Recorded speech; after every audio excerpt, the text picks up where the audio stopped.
Broadcasting from the business capital of the world, this is the Podcast Business News Network. And welcome back, everybody. This is for anyone who considers themselves a leader. And that could be you if you own a business, you're in charge of a team. Maybe you're the head of a sales department, whatever it might be. We're going to talk about your strengths and with that also potentially weaknesses and some of the challenges that leaders face. And she is somebody that has provided so much insight every time we've gotten together on mental fitness. She's an amazing coach in many different levels, and it's wonderful to have her back here. Her goal is to help you thrive. Thrive Coaching and Consulting is the name of her company. Carey is here. How you doing today? I'm great. I'm good. Wonderful to have you back here. You're the professional of the year in this arena. And when we talk about strengths, do you want to look at some of the strengths a leader should have for the best outcome? Absolutely. We've all experienced leaders that have not been so great. And often we don't stay in those jobs. A leader really needs to have empathy, as an example, compassion. They need to be they have humility. They also need to be respectful. I don't know about you, but I at one time had a leader who was not very respectful to their staff. And consequently, those people walked on eggshells. And the first opportunity they got, they left. I think, when you're a leader, you don't have to have all the answers. A lot of leaders feel like, oh, if I'm a leader, I need to know everything. And that's so not true. Really successful leaders surround themselves with people who have the skills that they don't have. And also, especially today, in today's world, people want to continue to grow in their jobs. And they want to be able to be creative and innovate. So you want really a leader who allows you the ability to do that trusts you, that you can have faith in them to know that if you make a mistake, that you're not going to get fired. Because really, if you're not making mistakes, you're probably not learning. And if you're not learning, you're getting bored. And if you're getting bored, you're not going to do your job very well. And you're probably looking for another job. Thank you for sharing that. And I do believe we had the same leader at one point, the one you referred to. Yes, the eggshell situation. I vividly recall this person touting open door policy. Come in anytime you want. We can talk. And anytime that you were called into the office, it was so uncomfortable. I think this person had good intentions, but gonna be honest, they had a huge ego. And I'm a team player. I know that's a cliche, but yeah, it's not about me. I don't care who scores a touchdown. Just let's all get it done. I don't know why they put the offices in the corners of buildings, the corner pocket, as they call them. But yes, it was in the corner pocket, and it was just never a comfortable situation. And years later, not into get into detail, but he did reveal himself that he really wasn't for the team. He was all out for himself, and then he was gone. And I have a partner, and this is to your point. I've known him for years. He's a sales leader, and we were talking about somebody we recently hired, very recently, and he said, "Yeah, I'm going to call him and give him some feedback." And I was afraid, I don't want to rock their boat. They just started, right? And he said, "You know what? If they're a true salesperson, if they're on their game, they want the feedback. They are waiting for the feedback.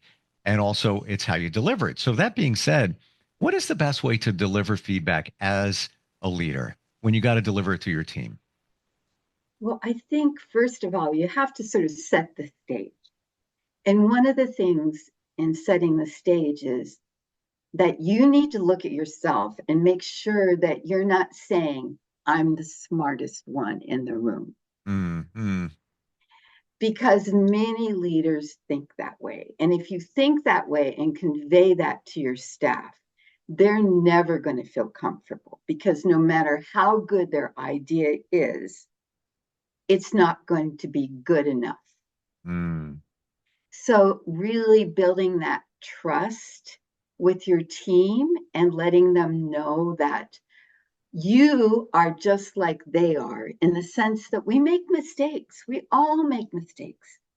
And a leader needs to be able to say to their team, I messed up, and this is what I did. And maybe even say to them, if you see me going down this path again, please say something to me. If you had a leader like that, how would you feel as a staff member? I'd feel they were real. I would feel that they are one of us. And I'm getting a visual from what you just said, the delicate balance. Think of the parent. The parent knows they have to be the parent, but they also want to be a friend to their child. But it's a delicate balance because you never want to be too much of a friend because that's not your job as a parent. But I see this, the parallels here as a leader where you want them to think that you are on their level and you're genuine about it. That's key. As, an equal. We're all in this together. You just happen to have some more skills as a leader, maybe some more knowledge, maybe some more tools. That delicate balance. Does that make sense? And is that what we should strive for? Oh, absolutely. And I think the other thing that's really key is that, and you mentioned it already, is that you need to, as a leader, let your staff know that you're there for the big picture. You're not there for yourself. You're Mm-hmm. there to help them and for the vision of the organization or the business. Yeah. And I think that's key. You're not, you're not showing that it's all about me. It's how big a paycheck I can go home with. Yeah. It's how many staff I can show that I'm the boss. And I can, be mean or let them go, showing they're like, I'm in charge. If you if you find yourself in that kind of situation, I'd say run. The one I was referring to, which I think we had the same leader, that was that person. And I always felt like that was dad. I'm getting called into the office. I'm in trouble for something. I wasn't, but that was the feeling it was. Even if it was a conversation of, how we can improve a situation, whatever it might be, it never felt that that was that way. It was like, dad wants to talk to me again. And it wasn't just me. Everybody said the same exact Right, thing. And right. two leaders after him, it was what you're describing, where that individual is, and he's still in this position. And I actually work with him in some regards now in a different capacity, but he is curious. He admits that he doesn't know everything. He wants to hear, Yay.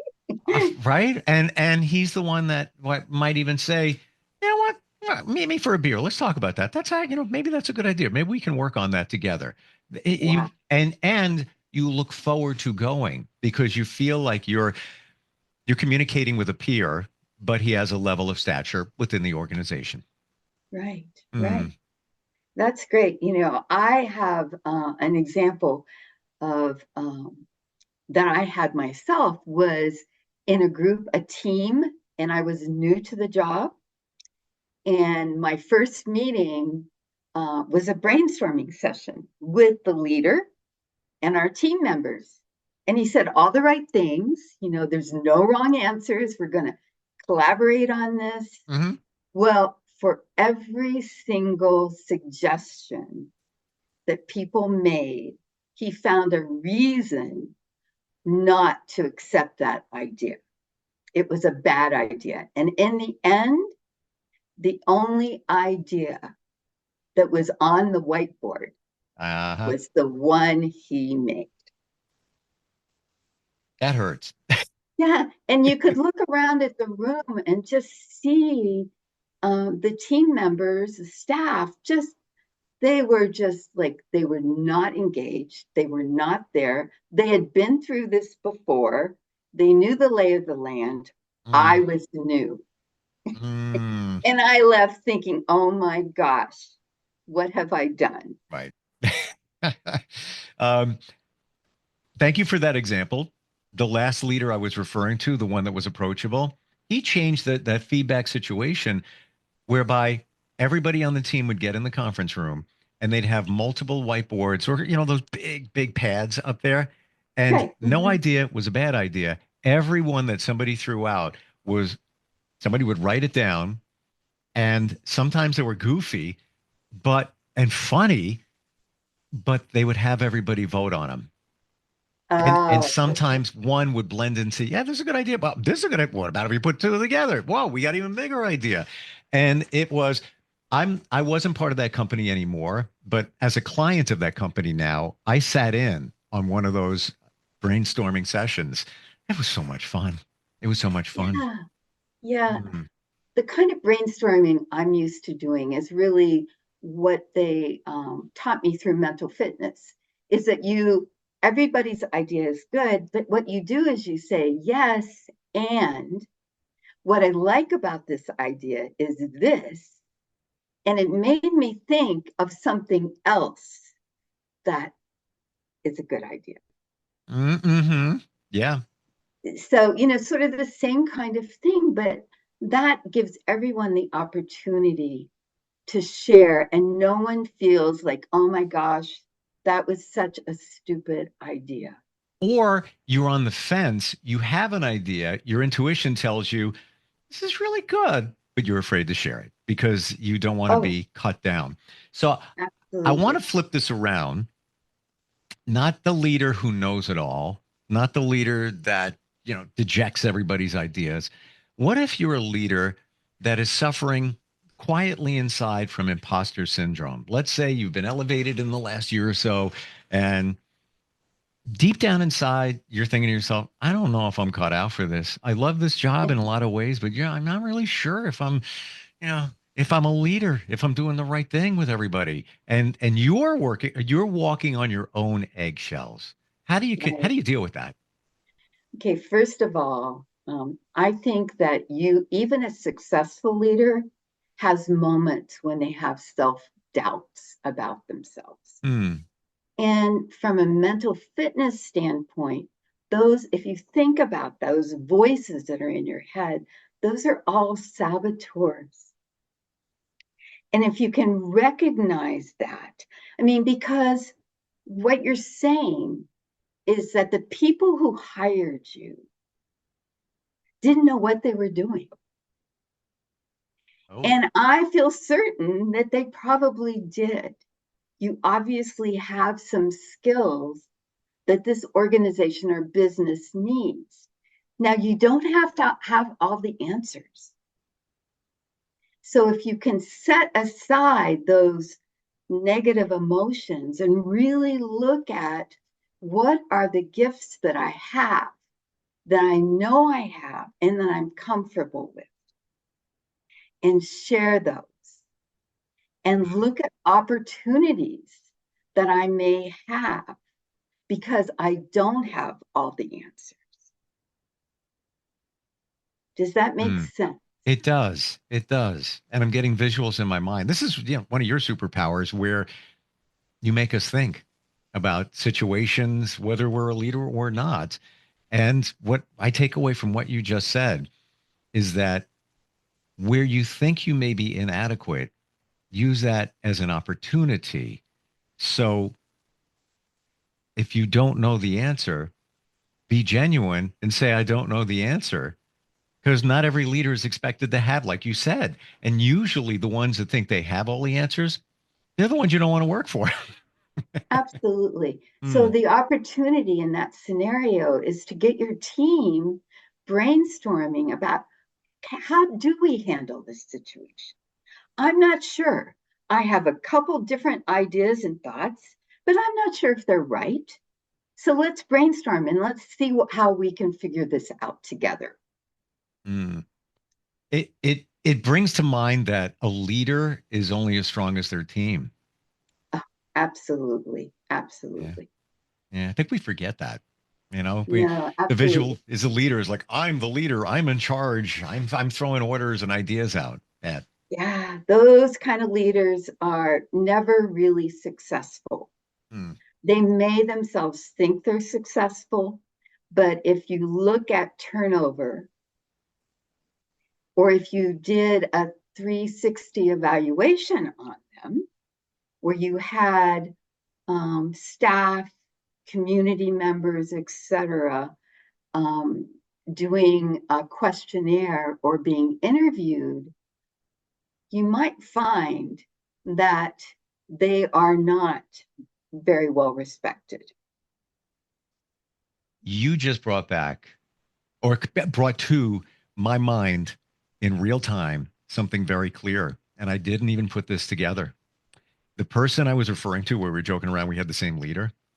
That person is now leading a division of another company. I work with this company. I'm their client. The people that work underneath this person Uh-huh. make many mistakes and are careless as if they don't even care. And I never put the two Mm, together because when I worked with this person back in the day, it was in a different capacity. But now I'm right. seeing it. There's still a leader, different situation, different company, different division, all of that. But most of the people that work underneath this person are making mistakes left and right all day long. I see them. I have to deal with them. And to Right. me, that says the employees, they don't care. They're just, showing up for the paycheck. That's right. They don't care Hmm, because their leader doesn't care. And they apparently. know that. And they know that. And the thing of it is that if you want to get staff who go over and above, you need to have, they need to respect you as a leader. Hmm. And that means so many different things. I mean, we talked about it, but it's also like one of the things that often comes up with my clients are the idea around how much can I share? Am I trying to think of the word? Oh, it's not coming to me, but it's basically how much do you tell your staff about who you are? I'm wondering how deep we're going here. When you say about who you are and such, is that personal details? Is that your personal, no, without going too deep, but some of the No, challenges you have, some of the struggles, etc. yes. I mean, you can't, I would never say to someone I was coaching that you need to just as a leader lay it all out. Right. I'm getting a divorce, da da da da da da da. Gotcha. They don't really want to know that. I Hmm. mean, because Yep. then they feel like, oh my gosh, how can this person lead us? Their life is a mess. Right, right, right. But when I'm saying this, I'm talking about, being honest about having self doubt, not always having all the answers. And at times, if you're having a major struggle in your life, like perhaps like I have right now, my mom is going into memory care and she doesn't even know most of the time I'm her daughter. And that's sort of sad. It's not Sure. sort of, it is sad, but it does affect me. So I might share some of that with the staff, saying, Hmm. sometimes I feel I'm don't seem like I'm right here. That's what's going on in my life. And I'm managing it, just so you know. Is it, and I'm sorry you're going through that. Uh, is it let's say you're a leader. Let's say one of your team members comes to you and you're just having a conversation. Maybe they took yesterday off, they need tomorrow off, whatever it might be. And they reveal to you, yeah, I'm going through a divorce right now and I have a court date.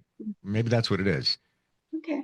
As a leader, if you're dealing with that, maybe you're in the middle of a, divorce situation, should you share that as, a show of empathy? Hey, I get where you're coming from, dealing with the same thing, so I understand. And, leave it at that. Don't need to go into any details, whether it's uh, an easy divorce. Don't need to just say, I get where you're coming Right. from and just leave it at that. Is that okay? Absolutely. Okay. Absolutely.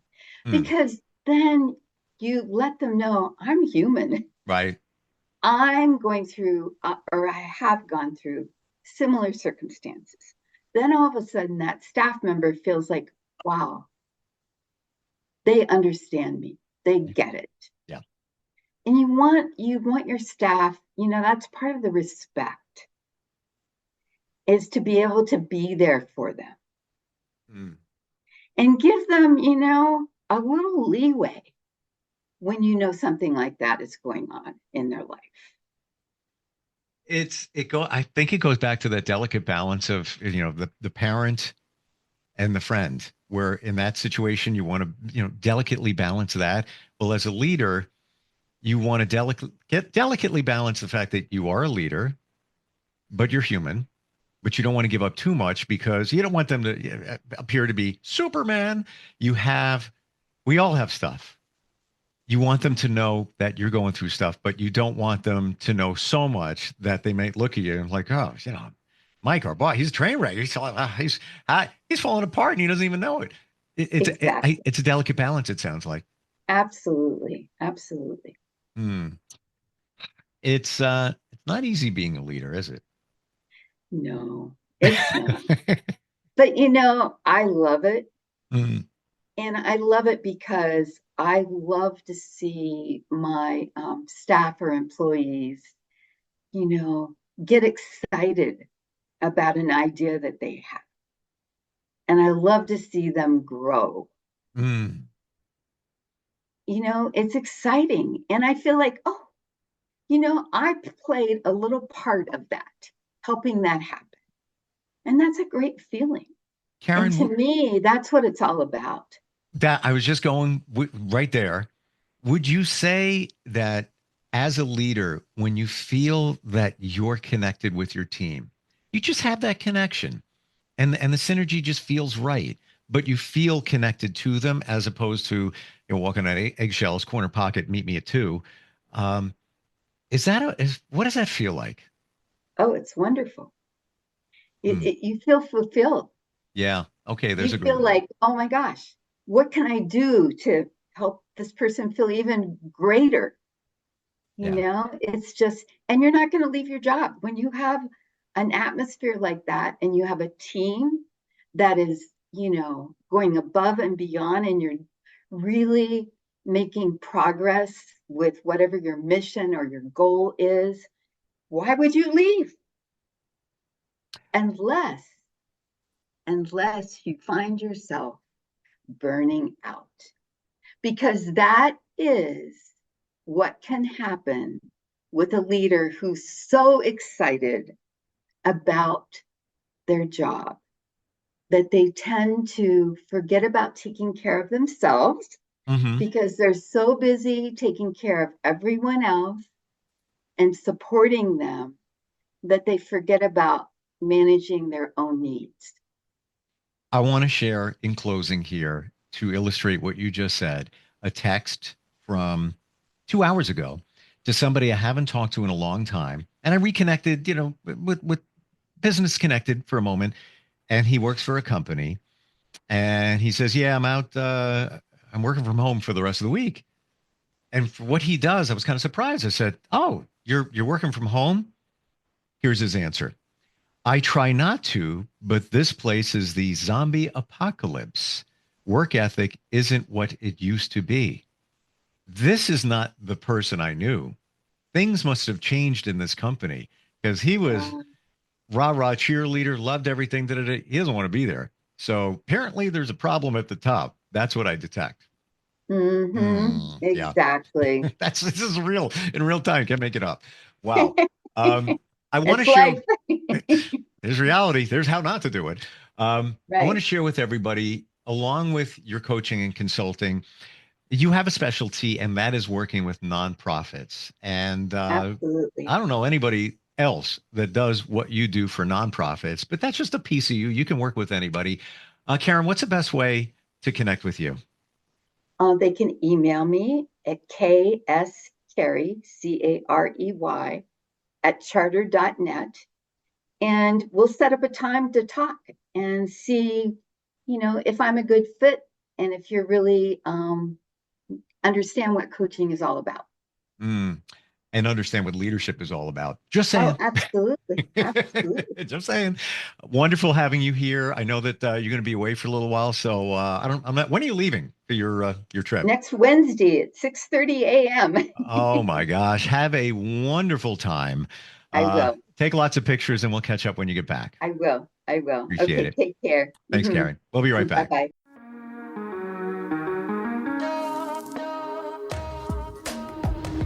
Broadcasting from the business capital of the world, this is the Podcast Business News Network.